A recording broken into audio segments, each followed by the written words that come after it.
시청자 여러분 안녕하십니까? 뉴스 현장 시작합니다. 도널드 트럼프 미국 대통령과 시진핑 중국 국가주석이 다음 달 말 우리나라에서 열리는 에이펙 정상회의에서 만나기로 했습니다. 미중 정상 간 만남이 확정되면서 이번 에이펙 회의의 중량감도 커질 전망입니다.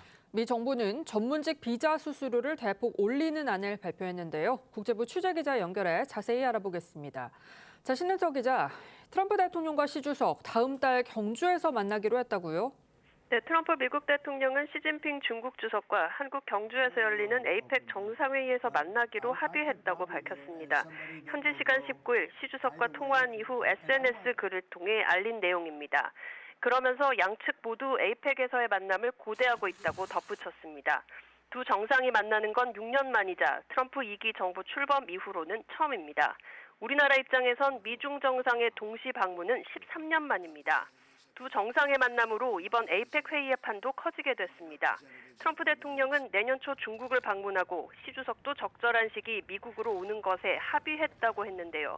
경주 회동과 트럼프의 방중을 통해 관세 전쟁 등에 대한 타협점이 나올지 관심이 쏠리고 있습니다. 네, 이런 상황에 미국이 전문직 비자 수수료를 대폭 인상한다는 소식이 있습니다. 이건 어떤 내용인가요?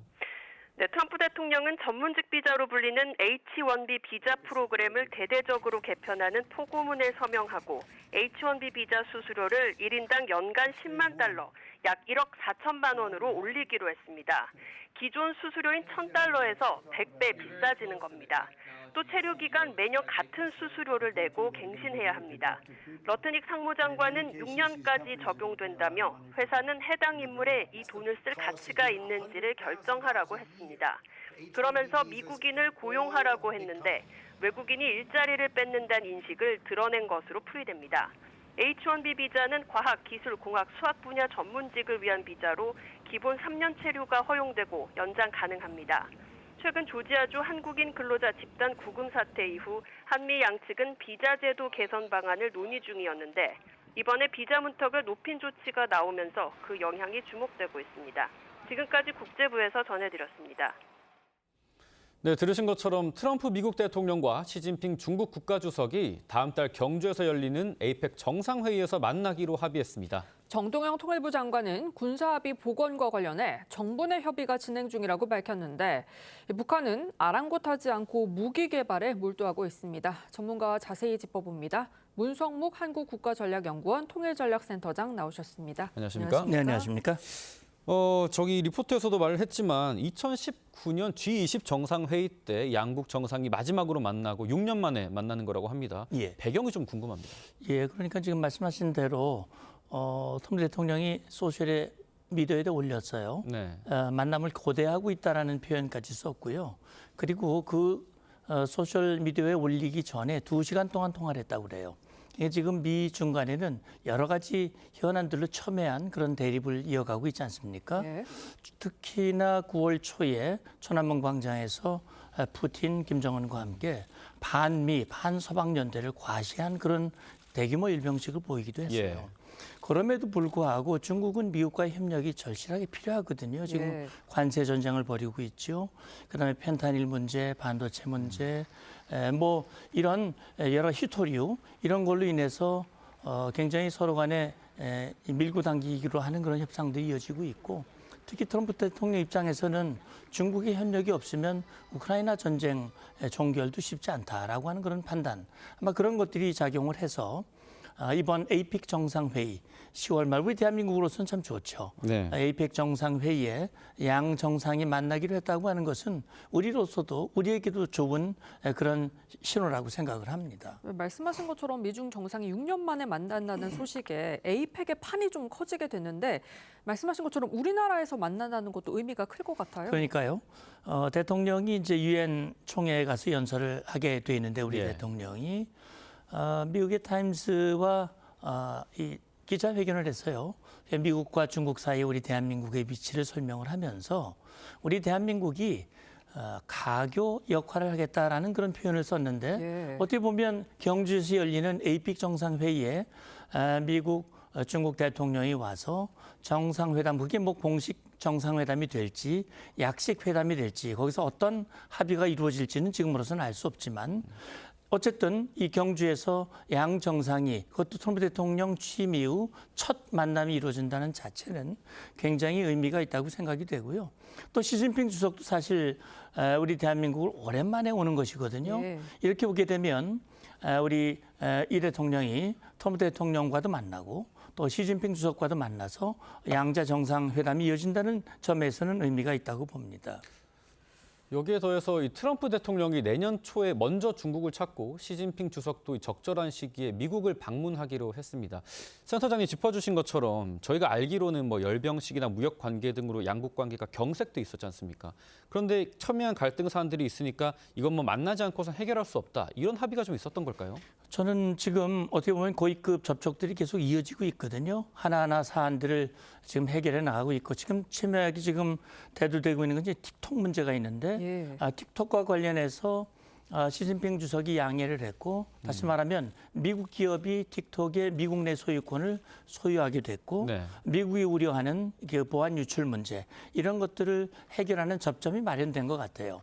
그래서 미국과 중국이 양보할 수 없는 선이 분명히 있습니다. 예. 그럼에도 불구하고 또 서로가 협력해야 할 부분들이 있기 때문에 이것은 만남으로서 그런 부분들을 해결하고 서로에게 이익, 다시 말하면 시진핑 주석이 열병식 연설에서 얘기했듯이 제로섬 게임이 아니라 서로 윈윈할 수 있는 그런 뭔가의 접점을 찾아보자라고 하는 그런 뜻이 함께 일치됐다고 저는 생각을 합니다. 네, 트럼프와 시진핑의 만남 이후 영향력도 주목이 되는데요. 이 미국과 중국의 관계가 돌파구를 찾은 후 북미 대화 가능성이 커지는 거 아니냐. 특히 외교 전문가들 사이에서는 트럼프 대통령과 시진핑 중국 국가주석 또 김정은 위원장까지 베이징에서 만날 가능성이 거론이 되고 있어요. 예, 이제 뭐 에이픽 정상회의에 혹시 북한 국무위원장 김정은이 오는 것이 아니냐, 뭐 예. 이런 얘기들이 있었지만 우리 유성락 실장이 그런 가능성이 없다라고 얘기를 했어요. 예. 현실적으로 불가능합니다. 그런 걸로 봤을 때는 지금 트럼프 대통령이 밝힌 대로 내년 초에 트럼프 대통령이 베이징을 가게 된다면 사실 트럼프 대통령이 사실 금년 내에 김정은을 만나고 싶다고 말은 했지만 예. 아마 금년 내에 만나기는 쉽지 않을 것 같고 그렇다면 베이징에서 만나게 된다면 예를 들어서 시 주석이 적극적으로 권하고 영향력을 행사한다면 불가능하지는 않다. 왜냐하면 김정은이 뭐 사실 한국에 오는 건 거의 사실 어려운 것이고 또 제3국에 가는 것보다는 베이징에서 만난다면 자연스러워지기 때문에 제가 볼 땐 북한이 지금 태도를 보면 미국과의 만남을 기다리는 듯한 그런 모습을 보이고 있거든요. 여건만 허락이 된다면, 다시 말하면 본인이 원하는 의제, 그런 판이 만들어진다면 베이징에서 만남도 저는 불가능하지 않다 이렇게 봅니다. 뭐 3자 회동이든 아니면 미중 정상 간의 정식 약식 회담이든 그 자리에서 남북 관계 문제도 의제로 다뤄질 걸로 보입니다. 그런데 정동영 통일부 장관이 9.19 군사합의 7주년 기념식에서 군사합의 복원과 관련해 정부 내 협의 중이라고 밝혔는데 북한은 이 합의에 대한 언급 없이 무기 성능 시험을 이어갔습니다. 금성으로 이어진 자폭형 무인 공격기를 과시했는데 아무래도 동상이몽 같은 느낌이 상당히 듭니다. 뭐 지금 눈앞에 전개되는 현상만을 보면 동상이몽이 맞죠. 그런데 이제 뭐 정동영 장관, 지금 대통령 이재명 정부가 지속 가능한 평화를 정착하는 데 집중하면서 남북관계 복원에 공을 들이고 있어요. 그래서 정말 9.19 군사합의가 북한이 전격적으로 동의를 해서 그것이 복원될 수 있는 남북관계가 된다면 물론 좋은 겁니다. 그러니까 그러나 이게 북한이 전혀 호응하지 않는 상태에서 우리만 합의에 복원을 해서 예를 들어서 연평도에 있는 우리 해병 장병들이 사격을 거기서 하지 못하고 포를 들고 포항까지 가서 사격을 하는 그런 현상이 다시 온다면 그건 사실 바람직하지 않거든요. 네. 그런 걸로 봤을 때 정말 이게 복원이 되려고 한다면 남북군사공동위원회를 열어서 북한도 복원에 합의하고 철저하게 지킨다는 모든 조항들을 함께 지킨다는 그런 조건 하에서 복원이 된다면 그건 뭐 바람직한 조치일 수 있지만 지금으로 우리가 일방적으로 하는 것은 어떻게 보면 말씀하신 대로 동상이몽일 가능성이 있고 사실 김정은이 러시아에 대규모 병력을 파병을 했고 많은 인원들이 무인기로 인해서 희생이 됐어요. 그렇습니다. 그렇기 때문에 이번에 북한이 보여준 김정은이 직접 본 그 무인기를 보면 미국이 자랑하는 글로벌 호크가 있고요. 그다음에 이 MQ-9 리퍼라고 하는 그 무인기와 비슷한 샛별 구형도 보였어요. 그리고 금성이라고 하는 이름이 처음 나왔는데 네. 이 자폭형 무인기입니다. 이스라엘 무인기, 러시아 무인기를 본단 그런 무인기인데 이건 굉장히 우리에게 큰 위협을 주는 그런 무력 시위라고 볼 수 있거든요. 그래서 저는 9.19 군사 합의와 관련된 얘기와 함께 우리의 강력한 억제력, 대응태세 이런 언급도 좀 필요하지 않을까라는 생각을 합니다. 네, 이런 가운데 이재명 대통령이 오는 월요일이죠. 22일부터 26일까지 미국 뉴욕을 방문해서 유엔 총회에 참석을 합니다. 23일에 190여 개국 정상 가운데 7번째로 기조연설에 나설 전망인데 여기에 어떤 메시지를 전달하는 게 필요하다고 보시나요? 예, 그러니까 이제 무엇보다도 이 대통령이 이제 첫 유엔 연설을 하게 됩니다. 예. 그래서 지금 대통령실이 밝힌 것은 우리 민주주의의 위기를 어떻게 복원을 했고 글로벌 안보 현안에 대한 대한민국의 정책과 비전을 얘기를 하겠다라고 얘기했는데 지금 뭐 대한민국이 유일하게 분단국이고요.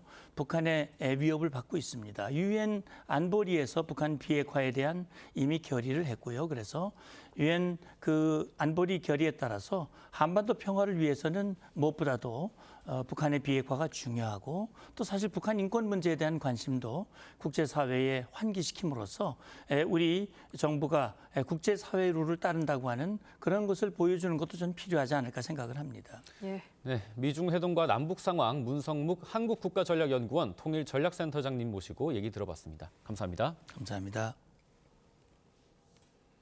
정치권에선 조희대 대법원장 사태와 특검의 국민의힘 당원 명부 압수수색을 둘러싸고 여야가 공방을 이어갔습니다. 장동혁 국민의힘 대표는 기자간담회를 열고 민주당에서 제기하는 조희대 한덕수 비밀회동설이 정치 공작이라고 비판했습니다. 취재기자 연결해 자세히 알아보겠습니다. 고승영 기자, 장 대표 기자회견 당초 예정에 없었던 거죠? 네, 그렇습니다. 오전 10시부터 진행된 긴급 기자간담회는 기자들에게도 30분 전에야 공지가 됐습니다. 장동혁 대표는 민주당이 국회에 조작된 음성 파일을 들고 와서 대국민 사기극을 벌였다고 주장했습니다. 지난 16일 민주당의 부승찬 의원이 대정부 질문에서 넉 달 전 제기된 조희대 대법원장과 윤 전 대통령의 재판 모의설 의혹을 언급한 걸 두고 반박에 나선 겁니다.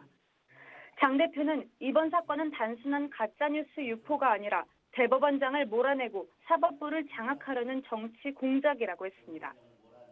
국민의힘은 내일 대구에서 6년 만에 대규모 장외 투쟁을 벌일 예정인데 국민의힘 지도부 측은 야외 필리버스터 개념이라며 의석수의 한계로 무제한 토론이 안 되는 상황이라 야외에서 당원들과 함께 여론을 결집시키자는 의미라고 밝혔습니다. 네, 고승현 기자, 그럼 민주당은 장 대표 발언에 대해서 어떤 반응을 보이고 있나요? 네, 민주당은 서면 브리핑을 통해 장동혁 대표가 민주당을 매도한 건 후한 무치이자 적반하장이라며 국민의힘이 진짜 해산해야 할 위헌 정당이라고 반박했습니다. 그러면서 국민의힘은 사법개혁을 전략적 도구로 삼아 사법개혁의 본질을 훼손해서는 안 된다며 연일 사법부에 대한 압박에 나섰습니다. 또 조희대 대법원장을 비롯해 사법부는 결자 해지의 자세로 임해야 한다며 사법부는 결코 성역이 될 수 없음을 재차 강조했습니다. 국회에서 조희대 회동설을 제기했던 서영교 의원은 SNS에 짜고 치는 사법 쿠데타라며 조희대, 한덕수, 윤석열 그리고 국민의힘 권영세, 권성동 모두 수사해야 한다는 목소리를 냈습니다. 다만 서 의원은 물론 민주당 지도부 역시 회동설과 관련한 추가 의혹은 제기하지 않고 있습니다. 지금까지 정치부에서 TV조선 고승현입니다. 네, 이른바 조희대 한덕수 회동설 제보에 대한 신빙성이 계속 의구심을 낳고 있습니다. 국민의힘에서는 대국민 사기극이라면서 공세 수위를 높이고요. 민주당에서는 선을 긋는 목소리가 나오고 있습니다. 김건희 특검이 10만 명 국민의힘 당원 명부 분석에 착수한 가운데 내일 국민의힘에서는 6년 만에 장외 집회를 예고하고 있습니다. 성치훈 민주당 정책위 부의장, 김기흥 국민의힘 미디어 대변인과 자세히 짚어보겠습니다. 안녕하십니까? 안녕하세요. 반갑습니다. 네, 조희대 한덕수 회동설 제보에 대한 이 근거가 흔들리고 있다는 지적이 나옵니다. 음성이 AI로 조작됐다는 주장까지 나오는데 오늘 국민의힘 장동혁 대표는요, 전 국민을 상대로 대국민 사기극을 벌인 거라면서 거세게 비판했습니다. 들어보시죠. 국회에 조작된 음성 파일을 들고 와서 전 국민을 상대로 대국민 사기극을 벌였습니다. 면책특권은 공작 정치인들에게 부여된 날조 면허증이 절대 아닙니다. 이번 정치 공작처럼 조직적이고 계획된 반헌법적 중대 범죄에 대해서는 면책특권이 적용될 틈은 그 어디에도 없습니다. 네, 들으신 것처럼 장동혁 대표, 이 면책 특권이 적용될 틈이 없다면서 이번 논란이 조직적이고 계획된 반헌법적 중대 범죄다라고 보고 있어요. 그럼 면책 특권이라는 거는 어떻게 본다면 권력을 비판하는 약자의 방어, 방패막으로 사용되는 건데 사실상 지금 모든 권력을 가지고 있는 쪽에서 상대방을 공격하기 위한 어떤 흉기로서 사용하고 있는 것 같습니다. 저도 처음에 그 부승찬 의원이 대정부 질의를 통해서 이런저런 얘기를 했을 때 귀가 좀 솔깃했습니다. 근데 문제는 허장성세였고요. 무엇보다도 그 당시에 대정부 질의 때 국민의힘 쪽에서 이견을 제시하니까 이런 제스처를 했습니다. 쉬 하면서 그랬다는 거죠. 예. 사실상 입틀막 하라는 거 아닙니까? 내가 다 알아봤는데 이 이견 절대적인 어떻게 보면 다 알아보니까 이거는 속된 말로 분명하다, 확실하다. 그런 희대의 사건이라고 규정을 했습니다. 네. 그런데 이거 알고 보니까 5월 달에 서영교 의원이 법사위에서 했던 거에서 플러스 1이 아무것도 없었습니다. 아니 집권을 하고 나서 입법 권력을 가지고 행정 권력까지 가졌는데도 불구하고 플러스 1이 하나도 없다는 겁니다. 예. 그래서 혹자들은 뭐 부승찬 의원과 서영교 의원이 낚인 거 아니냐 그런 말씀을 하시는데 저는 그렇지 않습니다. 낚인 게 아니고요. 애초부터 부실한 근거를 가지고 본인들이 절대 권력을 가졌기 때문에 말 듣지 않는 사법부 수장을 날리기 위해서 치밀하게 한 겁니다. 그러니까 본인들이 이 정도 허술을 하더라도 본인들이 가진 권력을 통해서 충분히 지금의 상황을 반전시킬 수 있다고 판단을 한 거죠. 그렇기 때문에 저는 좀 악의적이고 그리고 우리 장동혁 대표께서도 이거는 공작이다 이렇게 규정을 한 것 같습니다. 지금 화면에 나오는 서영교, 부승찬 의원 이 두 명을 중심으로 민주당에서는 집중 공세에 나서고 있었는데 이제는 좀 거리를 두는 그런 목소리가 나오고 있습니다. 들어보시죠. 처음에 이제 거론하신 분들이 해명을 갖다가 하셔야 될 것 같습니다. 어떤 경위로 해서 이걸 했고 이런 것 때문에 했다. 경위 또는 주변 상황 그런 얘기를 했었던 그 베이스가 있지 않겠습니까? 그런 거는 좀 얘기를 했으면 좋겠다 이렇게 말씀을 드립니다. 네, 들으신 것처럼 김병기 원내대표, 의혹을 처음 거론한 분이 해명해야 한다라고 했고요. 정청래 대표는 조희대 대법원장 본인이 자초한 일이니 결자 해지로 사퇴를 해야 한다라고 주장을 했습니다. 민주당이 발을 빼면서 공세 포인트를 바꾸는 거 아니냐 이런 지적도 있거든요. 그렇다기보다는 일단 서영교 의원이 처음에 이런 의혹의 문제점을 인지한 거는 민주당에서 다 동조를 하는 것 같습니다. 공의를 합니다. 왜냐하면 서영교 의원의 주장에 따르면은 1년 전부터 뭔가 특정 의원으로부터 그런 비슷한 이야기를 들었고 전 정권, 그러니까 윤석열 정부의 고위 관계자가 이야기를 해줬다는 얘기도 들었는데 그런 상황에서 녹취가 뭔가 발견됐다고 하니까 그럼 그게 정말 사실이었구나라고 의혹의 시발점, 그러니까 시작을 한 거는 저는 동의를 할 수 있는데 이제 지금 당에서 지금 김병기 원내대표 등등이 말씀하고 계신 거는 그렇다면은 국회의원은 그런 의혹을 바로 국회의원 회의장에 나와서 얘기할 수 있는 건 아니거든요. 왜냐하면 국회의원이 갖고 있는 권한 그리고 정보력 이런 것들을 활용해서 충분히 팩트 체크도 하고 크로스 체크를 하는 등 그 의혹이 정말 진실에 가까운지를 좀 밝혀낸 이후에 문제 제기를 하는 것이 국회의원의 역할이거든요. 근데 지금까지는 지금 그 열린공감 PB라든지 거기서 나온 녹취록 등이 신뢰성을 지금 담보하지 못하고 있는 상황이기 때문에 서영교 의원이 먼저 이야기를 한 사람으로서 뭔가 추가적인 본인이 국회의원의 자격으로서 어떤 크로스 체크를 했는지 어떤 근거들을 더 확보했는지를 밝혀야 지금 이 의혹 제기 수준을 넘어설 수 있는 것 아니겠냐라는 민주당의 다수 의견들이 좀 모이고 있는 거니까요. 저도 이 김병기 원내대표께서 말씀하신 것처럼 서영교 의원이 그냥 단순히 그냥 정말 들은 유튜버 영상 하나 보고 말씀하신 거라 믿고 싶지 않거든요. 그렇기 때문에 추가적으로 확인한 부분을 그냥 특검에 이야기하든 아니면 국민에게 좀 제공할 수 있는 부분 한도 내에서 말씀을 해주시든 좀 근거를 보충할 필요는 있다고 생각하고 있습니다. 같습니다. 예. 짚어주신 것처럼 그 의혹을 공개 제기한 게 서영교 의원인데 이 야당과 이 언론들을 중심으로 해당 유튜브 쪽에서 이 음성이 AI 제작물이라고 공지를 했다 이런 내용들이 나오고 있습니다. 서 의원은 당초에는 신뢰할 만한 제보라고 하다가 이제는 좀 그쪽에 유튜브에 물어보라면서도 제보자들이 특검에 진술할 용의가 있다라고 했습니다. 서영교 의원의 해명이 좀 바뀌고 있다는 지적도 있는데 충분하다고 보십니까? 이른바 퉁치기를 하는 거 아닙니까? 저는 좀 비겁하다고 봅니다. 그 엄청난 일 아닙니까? 대법원의 수장에 대해서 끌어내리고자 이런 어떻게 보면 녹취를 공개를 했습니다. 네.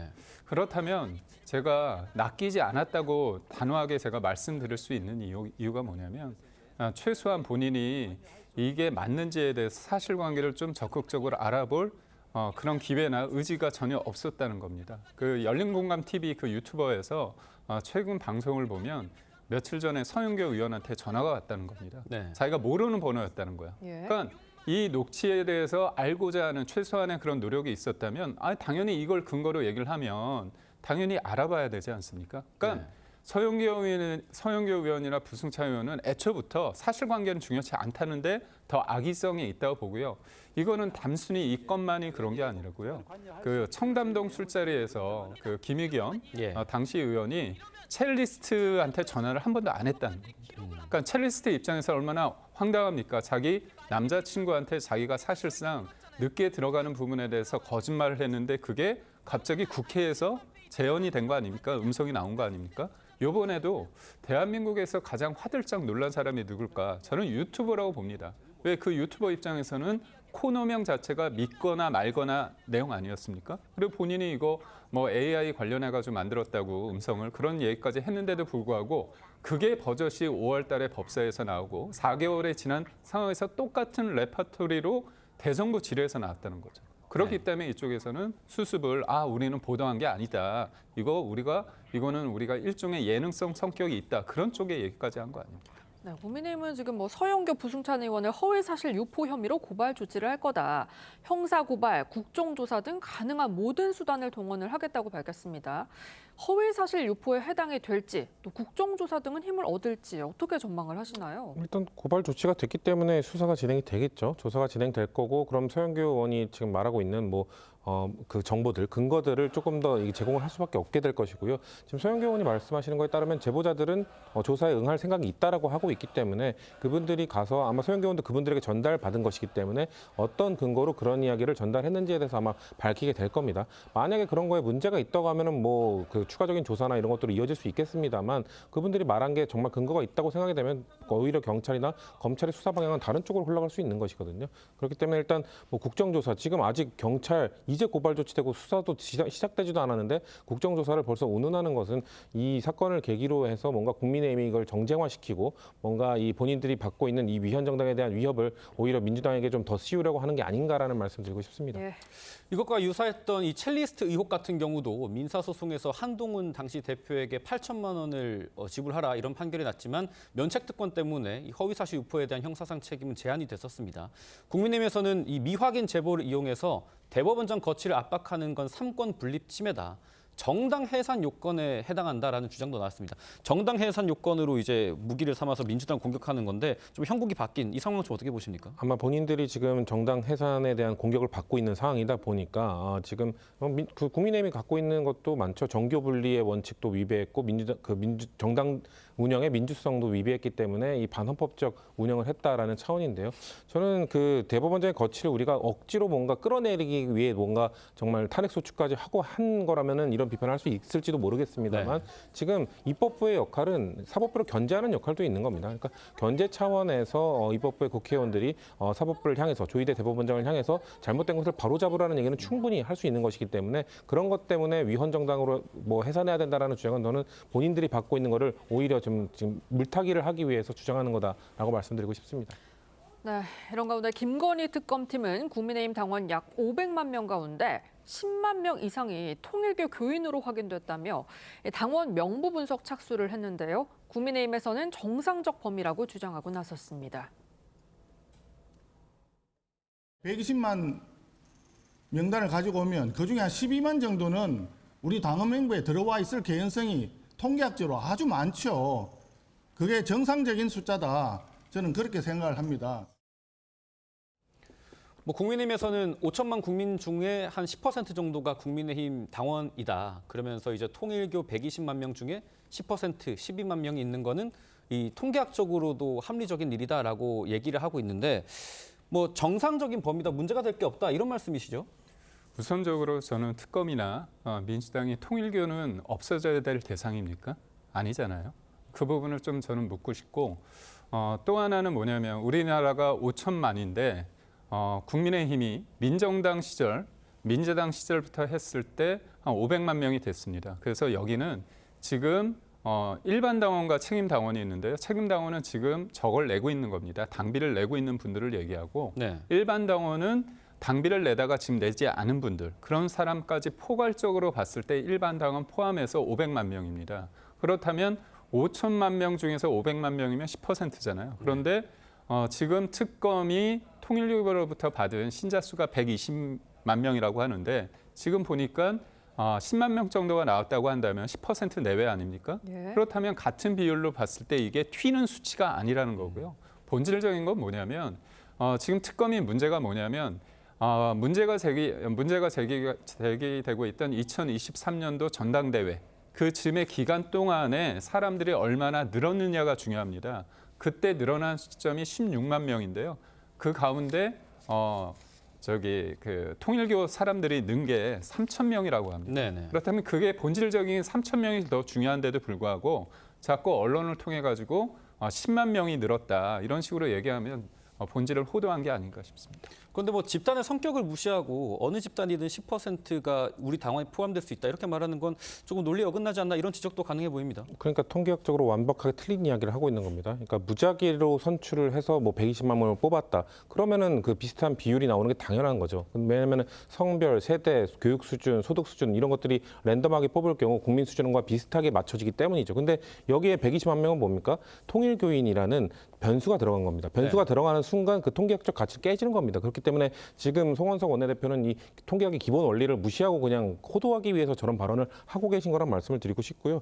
그리고 지금 저희가 뭐 통일교에 계신 분들이, 통일교인들이 국민의힘에 가입한 건 전혀 문제가 안 되죠. 그렇기 때문에 특정 종교를 탄압하는 것도 국민의힘을 탄압한 것도 전혀 아닙니다. 지금 통일교가 조직적으로 교인들을 본인들의 의사와 상관없이 뭔가 그 국민의힘이라는 특정 정당에 가입을 시켜서 전당대회에 개입하려고 했다. 그 목적이 본인들이 하고자 하는 수건 사업들을 국민의힘 당시 여당을 통해서 해결하기 위함이다. 이렇게 될 경우 헌법 8조 민주정당의 민주적인 운영, 정당의 운영 민주성을 파괴한 것이고요. 그리고 헌법 20조 정치와 종교의 분리 이것도 어긴 겁니다. 반헌법적 행위에 해당하기 때문에 이것을 특검이 들여다보고 있는 것이지 특정 종교와 특정 정당을 탄압하기 위한 것은 전혀 아니라는 말씀드립니다. 네, 방금 부의장님께서는 특정 종교를 탄압하기 위함은 아니다라고 말씀을 해주셨는데 오늘 장동혁 대표는 민주당의 특정 종교 교인은 국민으로 인정하지 않겠다는 거냐, 이 종교마저도 정치에 악용하는 거 아니냐라고 했거든요. 이게 종교를 대할 때 굉장히 조심해야 됩니다.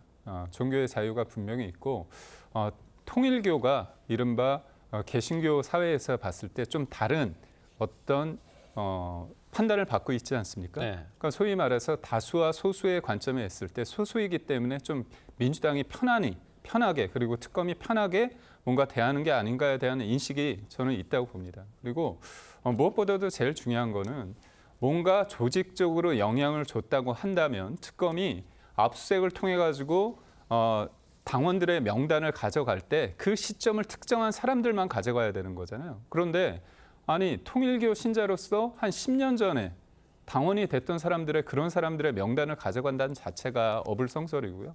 가져간다고 했을 때 처음에 계좌번호하고 주민등록번호까지 가져가려고 했습니다. 근데 저희가 그건 막았습니다. 그러니까 결국 특검이 왜 이런 식으로 하느냐, 국민의힘을 뭔가 프레임 안에서 만들어내기 위해서 무리한 어떤 압수수색을 강행한 게 아닌가 그런 생각을 합니다.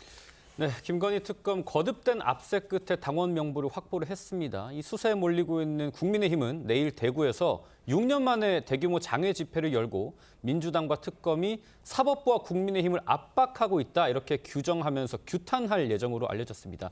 참가 규모는 한 5만 명 정도로 예상이 되는데 뭐 보수 세력들이 총 결집하는 계기가 될 수 있을까요?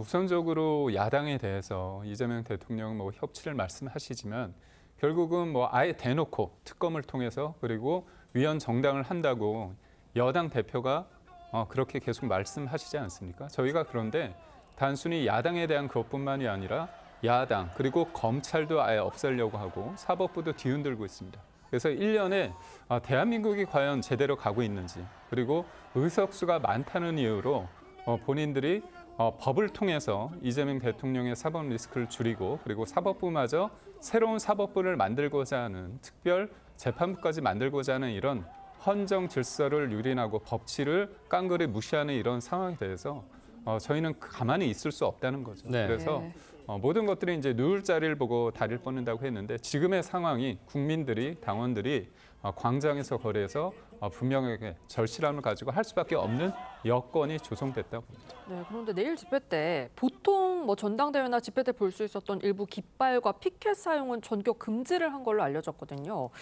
극우 지지층 메시지를 경계하는 모습이라고 봐도 될까요? 그러니까 저는 이제 극우라는 단어에 대해서 좀 전 조심스럽습니다. 네. 예를 들어서 지금의 이재명 정부의 사법부 그리고 검찰 지우기의 행태에 대해서 반대하면 극우라고 볼 수 없겠죠. 그리고 또 중국에 대해서 비판하면 극우라고 할 수 없는 거 아닙니까? 그래서 저는 극우 프레임에 대해서는 저는 동의할 수는 없는데 다만 정치권이나 아니면 언론에서 일부 어떤 주장을 할 때 과도한 그런 프레임을 통해서 해석할 여지가 있기 때문에 그런 어떤 빌미를 주지 말자. 그리고 저희가 전당대회를 통해서 장동혁 대표의 어떤 리더십이 공고화됐습니다. 네. 그렇기 때문에 국민의힘의 이름으로 저희가 6년 만에 당이 주체가 돼서 하기 때문에 단일 대우로 움직일 거라 저는 믿습니다. 예. 네, 뭐 윤 어게인이나 스탑 더 스틸로 대표되는 피켓과 이런 현수막들이 금지가 된 겁니다.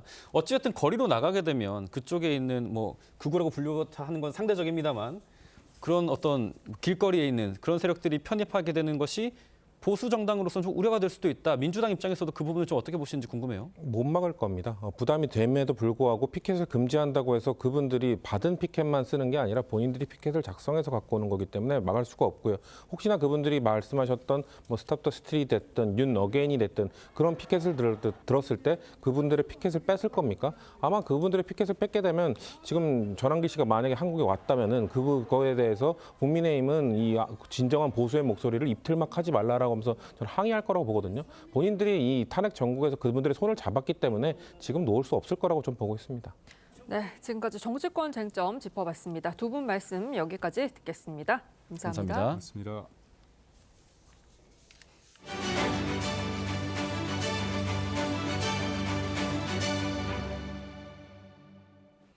세계 다른 나라들처럼 우리나라 국가대표팀에도 순혈주의가 사라지는 추세입니다. 최근 원정 2연전을 성공적으로 마친 우리 축구대표팀의 독일계 카스트로프가 눈길을 끌고 있습니다. 대표팀의 문호 개방 성민혁 기자가 보도합니다. 상대 선수가 볼을 끌자 곧바로 빼앗아 역습을 이끕니다. 혼전 상황에서 가로챈 공도 새로운 역습의 시발점이 됩니다. 해외 출생 혼혈 1호 옌스 카스트로프는 빠르게 홍명보호에 녹아들었습니다. My heart said I want to play for Korea, and that's why I'm very proud that I'm here now. 투쟁적으로 공을 가로채고 운반하는 역할, 그동안 대표팀의 큰 갈증이었습니다. 그의 한국인 어머니는 눈물을 보였다고 합니다. I heard from my brothers she was screaming and crying in front of the TV. Yes, very much emotions, very emotional moment. 적응을 위해 한국어도 배우기 시작했습니다. 수고했어요. 수고했습니다. 수고했습니다. 잘 먹겠습니다. 여자 대표팀에선 유진 페어가 골잡이 자리를 꿰찼습니다. I've done this trip a lot of times, coming to Korea and then the U.S., so I'm used to the challenge. 오랜만에 한국 팬들 앞에서 경기 뛸 수 있어서 너무 행복했고.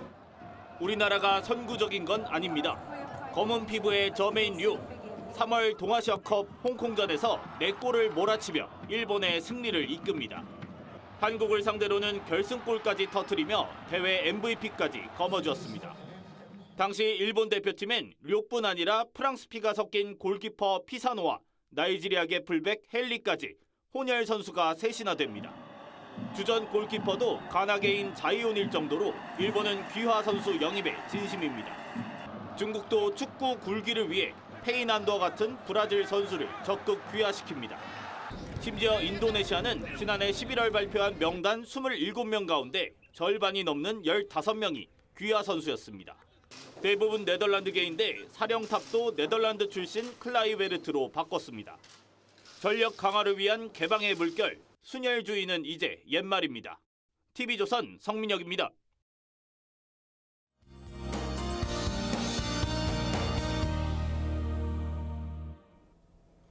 선선한 가을 날씨가 이어지고 있습니다. 비구름대는 대부분 빠져나갔지만 내륙 지역은 오후까지, 동해안은 밤까지 비가 이어질 텐데요. 오늘까지 예상되는 비의 양은 5mm 안팎으로 양이 적겠고 강원 영동에 5에서 30mm, 경북 동해안에도 5에서 10mm의 비가 더 내리겠습니다. 수도권에도 오후까지 빗방울이 떨어질 수 있겠습니다. 오늘 제주와 해안을 중심으로 바람이 강하게 불겠고 동해안에는 너울성 파도가 높게 밀려와 해안가 안전사고에 유의하셔야겠습니다. 오늘 한낮 기온 서울 24도, 강릉 22도, 광주 26도로 선선하겠습니다. 내일부터 낮과 밤의 기온차가 10도 안팎으로 크게 벌어지니까요. 건강관리에 유의하셔야겠습니다. 날씨였습니다. 9월 20일 토요일 뉴스 현장은 여기까지입니다. 함께해 주신 여러분 고맙습니다.